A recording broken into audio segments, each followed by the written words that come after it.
de todos, el transporte carretero, fíjense, se multiplicó por 3 y un poco más en esos 40 años. El transporte ferroviario y los otros prácticamente se han mantenido nomás. O sea, este fenómeno de crecimiento del transporte carretero es un fenómeno importante, mundial, no hay que subestimarlo. Tengo datos de otros países, en el caso de Estados Unidos, por ejemplo, el transporte ferroviario en tonelada, kilómetro, transporta más que el carretero, un poquito más. En valor no, el transporte carretero transporta como el 90% de la mercadería. O sea que, porque ahí lo que transporta son carbón, piedras, minerales, etcétera, ¿no? Y otros países, caso Australia o Canadá, con graneles muy masivos, ahí el ferrocarril ha tenido un desarrollo importante.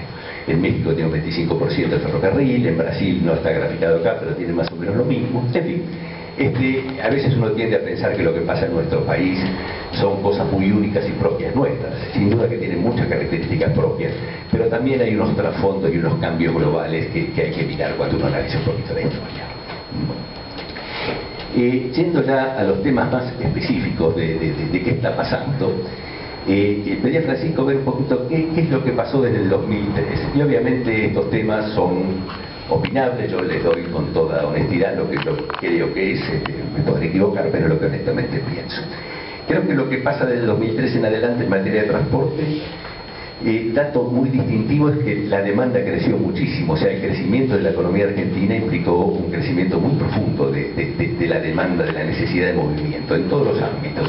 En las cargas, impulsado por los graneles, cereales, oleaginosas, etcétera, sistemas de distribución, movimientos de cargas generales y el transporte urbano, donde también crece la actividad y realmente la cantidad de viajes por persona va aumentando. Un proceso de motorización muy fuerte. Entonces, bueno, esa es una característica. Y la otra también es que hubo un poco más de disponibilidad de recursos públicos después de varios años de sequía, sobre todo el 98, 99 en adelante, que había habido muy poca inversión pública, empieza a haber un poco más de holgura pública. Esto lleva y explica en alguna medida que creció bastante la inversión pública en el sector.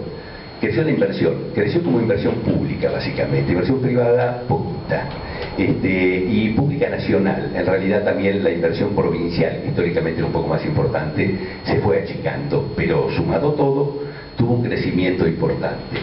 Después tengo un gráfico sobre eso que lo que muestra es cómo el sector transporte probablemente fue el que más recibió del crecimiento de la inversión pública. Hoy tiene casi como el 70% de la inversión pública es en el transporte, pero dentro de eso, cuarto o quintas partes es vialidad.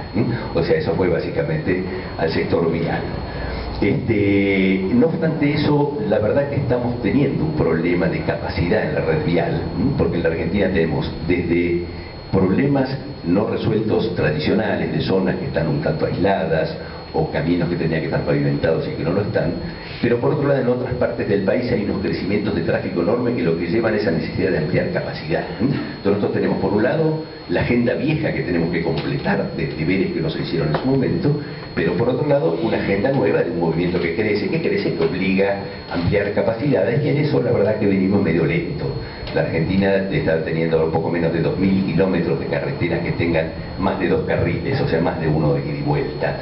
Y no sé, de acuerdo a los números técnicos, teníamos que tener por lo menos, no sé, 5.000 más o menos, no sé, o 4.000. Sea cual sea el número básico, la verdad que nos estamos quedando, está costando mucho ampliarlo. Creo que se profundizó mucho el sesgo hacia el transporte automotor, o sea, toda esta demanda tan fuerte que hubo realmente fue captada básicamente por el transporte por camiones. O sea, el transporte ferroviario creció pero poquito. Después tengo algún gráfico que muestra algo de eso.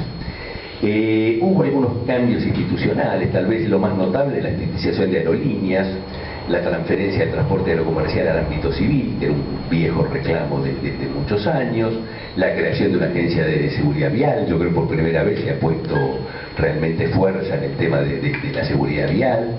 Siempre habrá alguien que critique alguna cosa, pero se ha avanzado, la creación del SUBE y un nuevo ordenamiento ferroviario que yo no lo veo muy adecuado, realmente adoptando un poquito el modelo español de tener una agencia de infraestructura y otra operativa. Pero bueno, algo se hizo.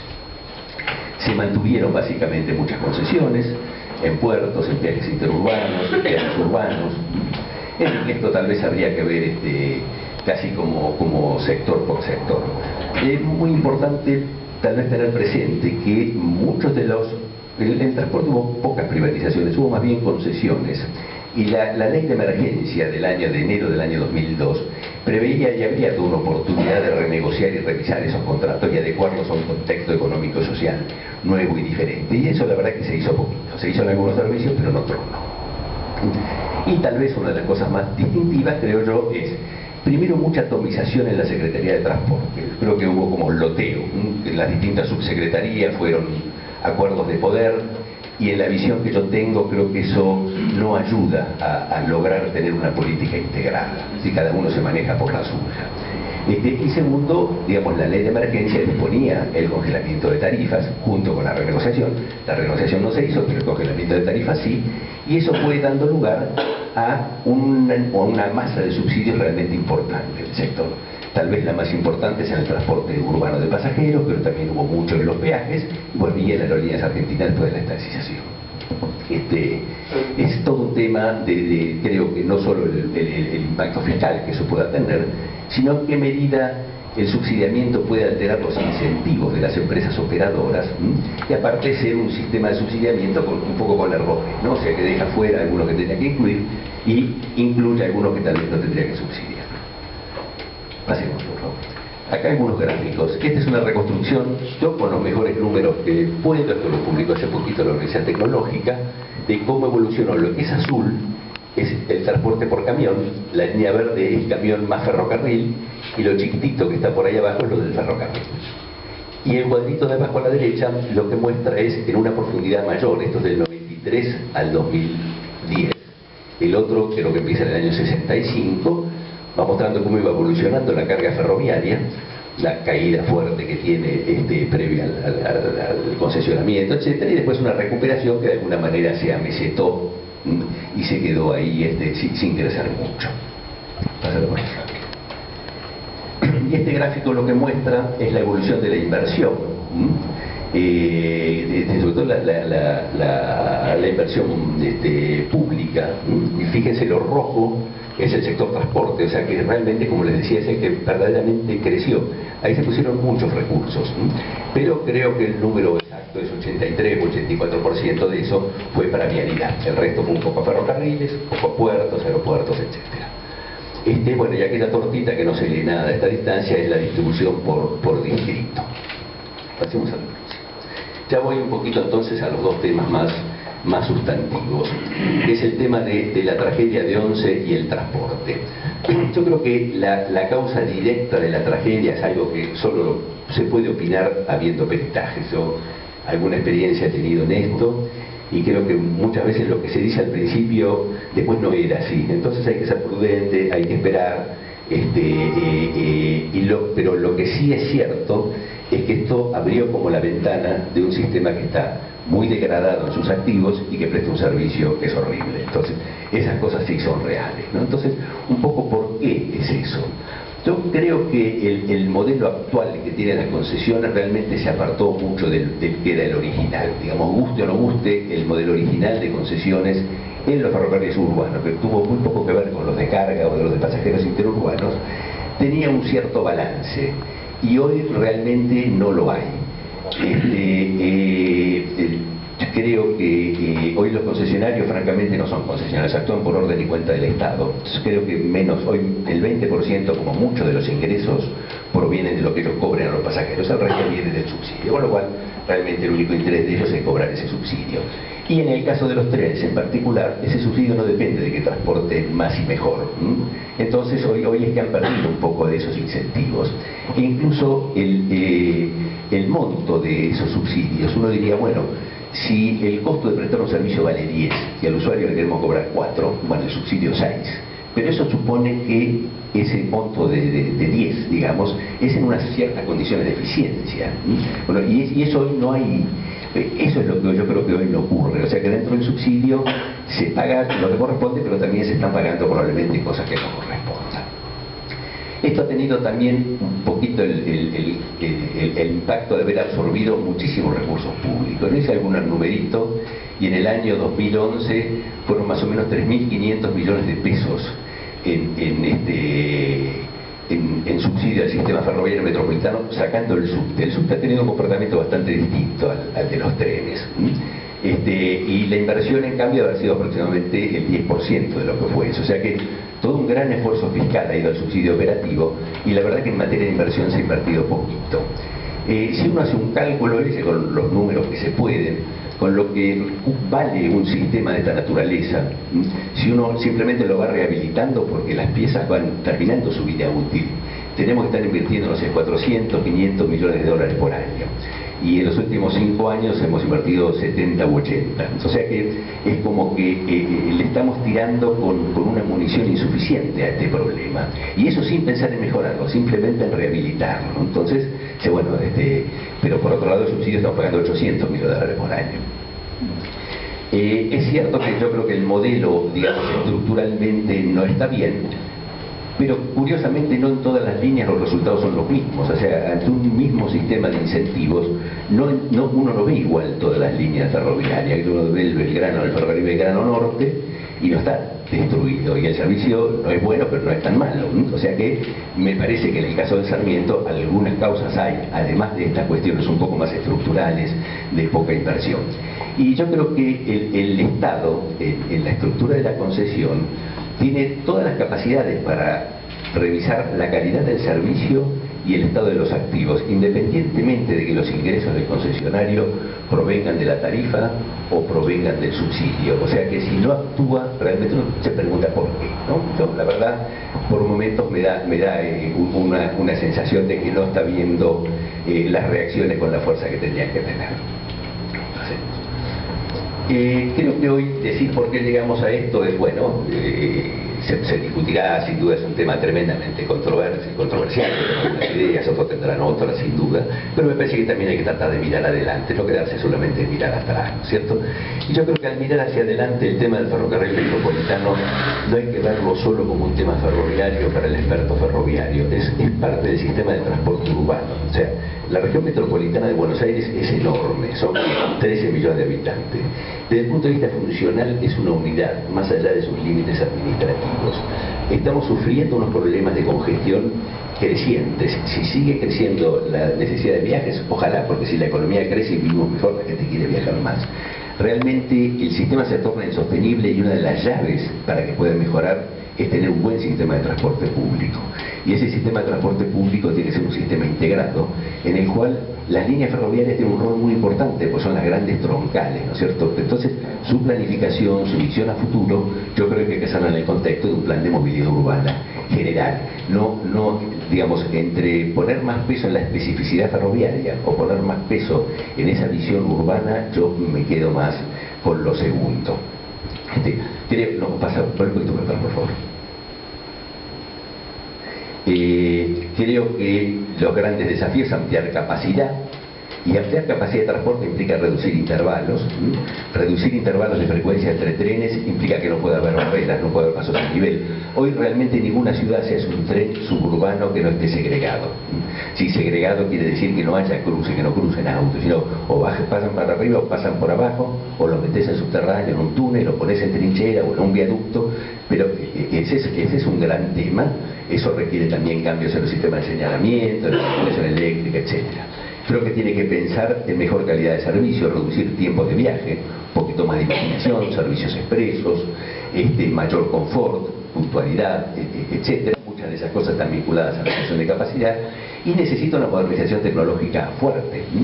Probablemente una de las cosas que surjan de la tragedia de hoy también es que hay que tener sistemas de tecnología que reduzcan el riesgo y la vulnerabilidad de errores humanos. O sea, que nosotros estamos con tecnologías un poco antiguas, que si se las maneja bien son bastante buenas, pero me parece que hay que aprovechar y que poner sistemas con mucho más automatismo, que hacen mucho más difícil que se produzcan accidentes por un lado, y ayudan mucho más a que haya regularidad en el servicio, como un servicio masivo requiere. Yo creo que mirando hacia adelante hay que diferenciar entre el corto plazo y la emergencia. Me parece que hay que, si alguna me dijeran qué hacer, yo sugeriría hacer una auditoría integral de seguridad, un programa de obras inmediatas para reducir riesgos y obligar a que los operadores certifiquen, por lo menos para buscar que sus procesos de mantenimiento sean un poco mejores. La certificación no es una panacea, pero puede ayudar un poco. Y para el mediano plazo, bueno, ahí hay que pensar, tal vez lo único que me quedaría en decir hoy es que tiene que ver sin duda en la idea de un programa de obras, pero eso no alcanza. Una estrategia de este tipo necesita un programa de obras, necesita un esquema de financiamiento, necesita definir un modelo de gestión para ver quién opera y quién hace qué, y necesita una organización institucional, es decir, un Estado y un conjunto de normas que le den soporte a todo esto. Por eso a veces veo que hay respuestas muy parciales o muy de ingeniería, ¿no? Hagamos estas obras, o muy solamente de la gestión, estaticemos, privaticemos, ¿no? Me parece que hay que ver toda la película. Pasemos a la que sigue. Sí. Estos son simplemente algunos gráficos tomados del sitio de la CNRT, que tienen la estadística entre el año 93 y el 2011. Esto es la cantidad de pasajeros pagos. Los pasajeros pagos no son pasajeros totales, porque lo que hay que restar es la evasión. La evasión es relevante en los trenes, en el subte más chica. En grisecito más claro está el subte y en el color más oscuro es lo que pasó con los trenes, ¿no? Que después de la concesión realmente subieron mucho cantidad de pasajeros, la recesión del 98 pegó mucho, bajaron, volvieron a subir un poco, y la caída última probablemente tenga que ver más con evasión que con caída del número real de pasajeros. Pasa el que sigue.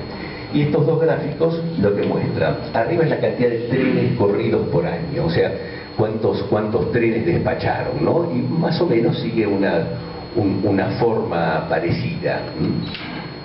Y el de abajo lo que muestra es un indicador de calidad, que llaman regularidad absoluta, es qué proporción de trenes son puntuales sobre los trenes que se programaron, no los despachados, los programados. Y eso también muestra unas mejoras, y después realmente fue cayendo bastante eso. Y ha caído mucho según las líneas. Ahí sí, por ejemplo, uno ve una diferencia. En el último año, del 2011, este indicador de la línea de Sarmiento realmente es bajo. Pero en otras líneas, en el Belgrano Norte, en el Urquiza, etcétera, no es tan bajo. O sea que no todo funciona igual también. Pasemos. Y con esto los últimos par de minutos. La disputa en torno al subte.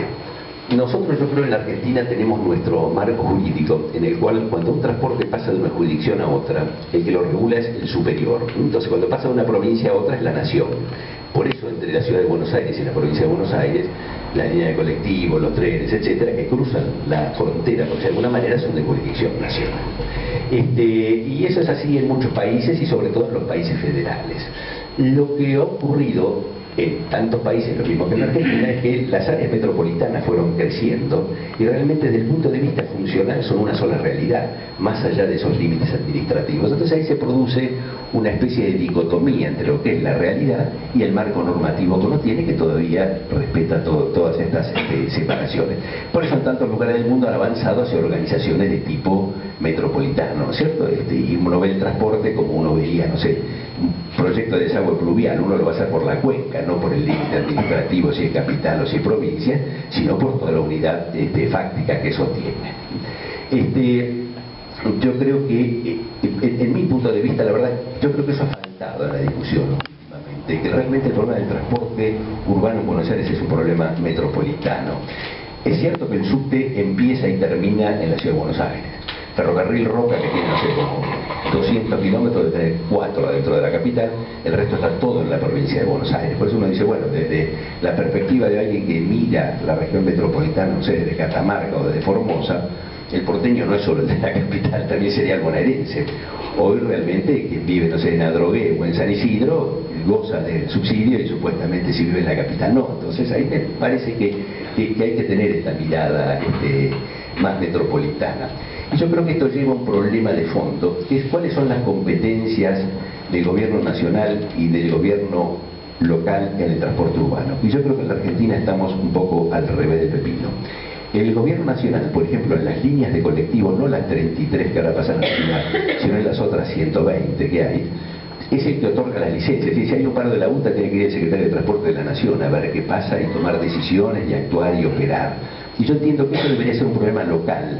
Ahora uno dice, bueno, ¿quién es local acá? Y local tendría que ser metropolitano, porque ya no es ciudad o provincia. En otros casos del interior es más clara la figura.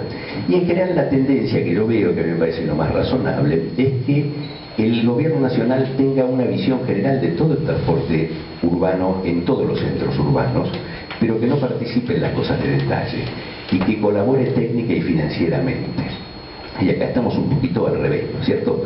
El gobierno nacional participa en temas de detalle de transporte en la región metropolitana, y si uno pregunta qué pasa hoy en la Argentina, en las ciudades intermedias en materia de transporte, probablemente nadie sepa nada.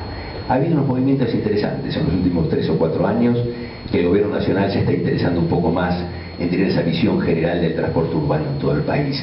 Pero lo que yo veo como un poco la figura, no solo en los países desarrollados, sino lo que está pasando también en otros países como México, por ejemplo, es que o en Colombia, que el gobierno nacional ayuda financieramente a los gobiernos locales siempre y cuando los proyectos que ellos quieran hacer sean proyectos que se alineen con ciertos intereses para la nación, que sean proyectos limpios, que sean accesibles para todos, que tengan sentido en un plan de movilidad urbana y no el lobby de alguien que vendió un tranvía o un proyecto particular. Y me parece que eso es lo que hacia ahí tendremos que mirar. Vamos a tardar 20 años en llegar a eso. Y eso implica también que la ciudad de Buenos Aires y la provincia de Buenos Aires tomen un rol mucho más activo que el que tienen hoy. La provincia está casi ausente, no vieron toda la discusión de estos últimos 2 meses tan rica y demás. La provincia de Buenos Aires no dice nada, y la verdad es que hay como 10 millones de bonaerenses que viajan todos los días y muchísimos de ellos cruzan de una jurisdicción a otra, y bueno, pero la capacidad institucional, el conocimiento que tiene, la verdad que es mínimo en la provincia. Entonces, me parece que tenemos que pensar para adelante en un cambio bastante importante, ¿no? Yo creo que inevitablemente no creo que sea imprescindible hacer una autoridad metropolitana. Es un viejo sueño y probablemente algún día se lo haga. En casi todas las ciudades y países más organizados se arma una autoridad metropolitana del transporte, que es la que planifica, coordina, etc. Eso puede ser de muchas maneras, tampoco hay que ponerlo como un proyecto tapón, que al final por no hacer eso no hagamos nada. Pero lo que sí estoy seguro que hay que buscar es una coordinación mayor entre las distintas jurisdicciones intervinientes, que tiene que ver de algo y armonizar. No podríamos tener, por ejemplo, un plan para los trenes metropolitanos que sea independiente del plan de expansión del subte o de qué recorridos y qué frecuencias van a tener la línea de colectivos, ni hablar también de la tarifa, etcétera. O sea que la tendencia, y sobre esto sí hay pocas discusiones en el mundo, realmente es ir a sistemas integrados físicamente, tarifariamente y en cuanto a sus diagramas operativos. Yo la verdad que creo que quien mira de afuera la discusión que hemos tenido con materia del subte, yo la veo muy pobre. Me parece que estamos como tirando los sistemas de un lado para el otro. Creo que lo que se está discutiendo, que es el control de la concesión del subte, que lo tenga la ciudad o que lo tenga la nación, en última instancia no cambia mucho. Es más, si esto se hubiera hecho unos años, eso no era oneroso y probablemente hubiera salido chiquito en los diarios, ¿no es cierto? Lo que pasa es que hoy, acompañado por el tema de los subsidios y necesidad de inversión que la tarifa no puede poner, porque la tarifa es relativamente chica, eso empieza a ser un tema oneroso, por eso creo que está hoy tan caliente, ¿no? Pero me parece que si no hay diálogo y no hay acuerdos, realmente es imposible coordinar estos sistemas, y la verdad que esa me parece que es la meta que nos teníamos que proponer. Creo que está.